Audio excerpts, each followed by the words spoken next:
50 महिन्यांवर भाषा आणि राहणीमान बदलत होतं. मी ज्या देशाचा नागरिक आहे जिथे एकेकाळी सोन्याचा धूर निघत होता, आणि मी ज्या देशाचा नागरिक आहे ज्याला आपला भूगोल समजण्याआधी संपूर्ण ब्रह्मांडाचा भूगोल समजला होता. नमस्कार अध्यक्ष महाशय, पूज्य गुरुजन वर्ग व इथे जमलेल्या माझ्या बालमित्रांनो, आज प्रजासत्ताक दिनानिमित्त मी तुम्हाला काही माहिती सांगणार आहे. नमस्कार. 15 ऑगस्ट 1947 रोजी आपल्या भारताला स्वातंत्र्य मिळालं आणि 26 जानेवारी 1950 रोजी सार्वभौमत्वाची जाणीव करून देणारं संविधान प्राप्त झालं. पुढे स्वदेशी, सहकार, राष्ट्रीय शिक्षण यांसारख्या आदर्शवादी संकल्पनांमुळे भारताने गरीब राष्ट्र ते विकसनशील राष्ट्र हा खडतर प्रवास पार केला. अहो आपल्या अशा भारताबद्दल मोहम्मद अली जिना एक वेळेस म्हणाले होते की भारतातील विविधता हे भारतासमोरील सर्वात मोठं आव्हान ठरणार आहे.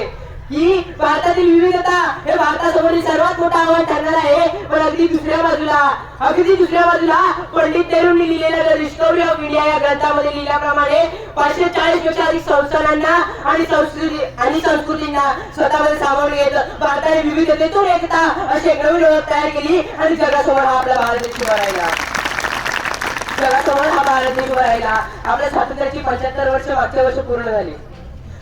स्वातंत्र्याची 75 वर्ष गाठल्यानंतर गाठलेल्या यशाचा अंबर असेल, विविधतेतून टिकवलेली एकता असेल, विचारांचा जपलेला वारसा असेल, जपलेली संस्कृती असेल, किंवा जगातील सर्वात मोठी लोकशाही असेल, या सर्व गोष्टींमुळे भारत अधिकच बोलकावून पाहतोय. म्हणून जर्मन विचारवंत म्हणतो की भारतीय स्वातंत्र्याची 75 वर्ष हा काही वर्षाचा मागोवा नसून तो एका नवीन क्रांतिकारी पर्वाचा आरंभ आहे, आणि याच क्रांतिकारी पर्वाचा अवलोकन करण्यासाठी मी उभा आहे. नमस्कार, मी शुभम सुर्वे. विषय मांडतोय स्वातंत्र्याची 75 वर्ष काय कमवलं.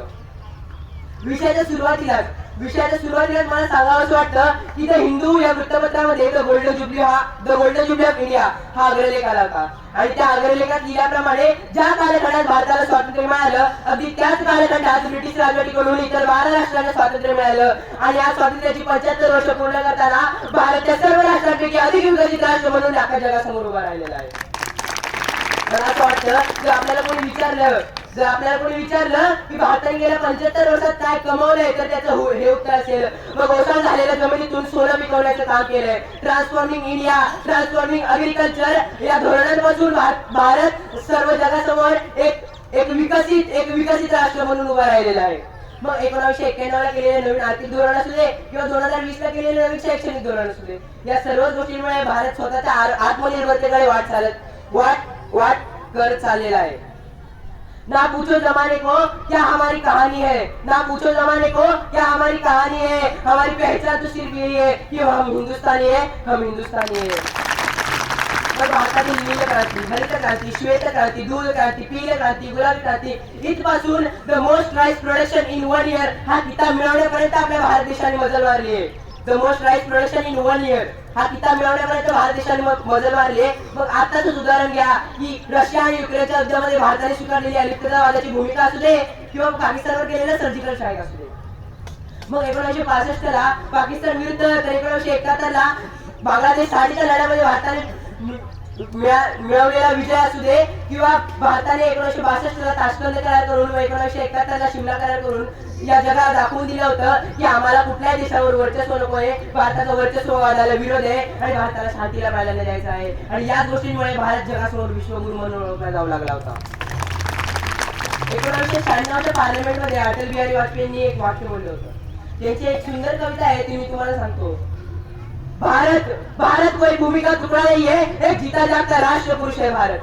अटल जी ने ये कहा था, ये वंदन की धरती है, अभिनंदन की धरती है. ये वंदन की धरती है, अभिनंदन की धरती है. ये अर्पण की भूमि है, तर्पण की भूमि है. इसकी नदी हमारे लिए गंगा है, इसका कंकड़ हमारे लिए शंकर है. और मरेंगे तो इस भारत के लिए, और जिएंगे तो इस भारत के लिए. और मरने के बाद भी गंगा जल में बहती हुई हमारी अस्थियों को कोई कान लगाकर सुनेगा ना, तो एक आवाज आएगी, भारत माता की जय. आणि पुढच्या 25 वर्षात भारताला एक नवीन विकसित राष्ट्र, महासत्ता म्हणून राहायचंय. भारतातील गरिबी, नैराश्य, दुःख या सर्व गोष्टी भारताला दूर हटवून एक महासत्ता म्हणून तयार व्हायचंय. आणि आपल्या आजच्या तरुणांना सांगू इच्छितो की राष्ट्रभक्ती काय असते राष्ट्रभक्ती. आधी लगीन कोंडाण्याचं आणि मग माझ्या रायबाचं असं म्हणून तानाजींनी शिवाजी महाराजांचं स्वप्न स्वतःच्या कांद्यावर घेऊन ते पूर्ण केलं. ही आहे राष्ट्रभक्ती. ही है राष्ट्रभक्ति। मैं रहूं या ना रहूं, भारत ही रहना चाहिए। मैं रहूं या ना रहूं, भारत ही रहना चाहिए, असं म्हणत राणी लक्ष्मीबाई त्या ब्रिटिशांशी झुंजलेल्या, असं म्हणत राणी लक्ष्मीबाई त्या ब्रिटिशांशी झुंजलेल्या ही आहे राष्ट्रभक्ती. अहो आता तरुणांना काय सांगायचं? आजचे तरुण नुसतं भारत माता की जय वंदे मातरम म्हणत रॅलीमध्ये ही राष्ट्रभक्ती असते का हो? तुम्हाला काय माहितीये कॅप्टन विक्रम बत्राचे कार्य, जोगिंदर सिंग, अमरनाथ सिंग या सगळ्यांची जी नावं सांगतोय ती तुम्ही ऐकली नसतील. ही नावं तुम्ही कधी ऐकली नसतील.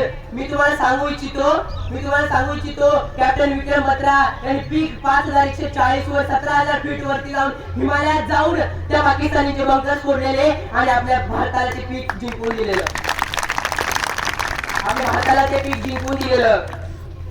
या शहीद जवानांना आठवण्याचा आजचा दिवस आणि त्यांची प्रेरणा घेऊन राष्ट्रभक्ती नवीन प्रकारे आपल्या मनात जागृत करण्याचा आजचा हा दिवस. आणि जाता जाता एवढंच म्हणतो इस दुनिया में मिल जाएंगे आशिक कहीं पर वतन से खूबसूरत कोई सनम नहीं होता. इस दुनिया में मिल जाएंगे आशिक कहीं पर वतन से खूबसूरत कोई सनम नहीं होता. सोने में लिपट कर नोटों में सिमट कर मरे कहीं पर तिरंगे से खूबसूरत कोई कफन नहीं होता. और तिरंगे से खूबसूरत कोई कफन